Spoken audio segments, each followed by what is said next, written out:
Hello बच्चों, let's see the question. The question says that range of the function fx is equal to cot inverse fractional part of minus x plus sin inverse fractional part of x plus cos inverse fractional part of x, where curly bracket denotes bracket fractional part of function. तो यहाँ से हमको क्या बोला है, हमको बताना है। यहाँ पे देखिए फंक्शन हमको गिवन है एफ ऑफ एक्स, हमको इसका रेंज फाइंड आउट करना है क्या होगा। तो सबसे पहले वी कैन डिस्कस की कॉन्सेप्ट ऑफ दिस क्वेश्चन। सो की कॉन्सेप्ट क्या होगा यहाँ पे, देखिए सबसे पहले हमारे पास में sine inverse X plus cos inverse X जो होता है, this will be equal to, this is equal to pi by two. ये हमारे पास पाई बाई टू होता है, जहाँ X sine inverse X plus cos inverse X, जहाँ एक्स जो है वो बिलोंग करता है -1 to 1 में। ये हमारे पास है। अब देखिए कर्ली ब्रैकेट एक्स है, इसका मतलब फ्रैक्शनल पार्ट फंक्शन है। यहाँ पे हमने देखा फ्रैक्शनल पार्ट फंक्शन जो होता है उसकी रेंज क्या होती है, range of fractional part function y is equal to fractional part function of x is, ये होती है हमारे पास 0 क्लोज टू 1 ओपन होती है। ये हमारे पास इसकी रेंज होती है, तो हम इसका भी यूज करेंगे यहाँ पे। तो फर्स्ट ऑफ ऑल हमारे पास में जो फंक्शन गिवन है वो क्या गिवन है, देखिए F X is equal to cot inverse of minus fractional part of X, ये है हमारे पास, plus sine inverse of fractional part of X plus cos inverse of fractional part of X है। तो यहाँ से हमने क्या किया, cot inverse of minus X है।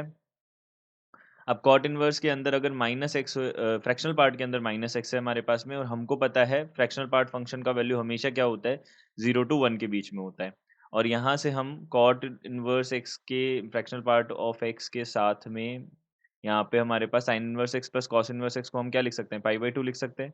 अब देखिए यहाँ से हम बोल सकते हैं सबसे पहले कि फ्रैक्शनल पार्ट ऑफ एक्स हो या फिर fractional part of minus x हो, उसका वैल्यू तो हमेशा, रेंज तो हमेशा सेम ही रहना है। तो यहाँ से ये किस में बिलोंग करेगा, ये होगा हमारे पास 1 के इक्वल नहीं हो सकता, और यहाँ पे 0 के इक्वल हो सकता है। तो 0 to यहाँ पे 1 हम बोल सकते हैं इसको, 1 पे ओपन रखना है।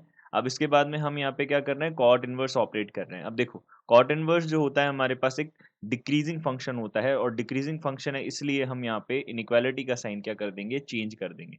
तो कॉट इनवर्स हमने ऑपरेट किया, तो कॉट इनवर्स यहाँ से minus fractional part of function हो जाएगा, और यहाँ पे कितना हो जाएगा, कॉट इनवर्स 1 हो जाएगा।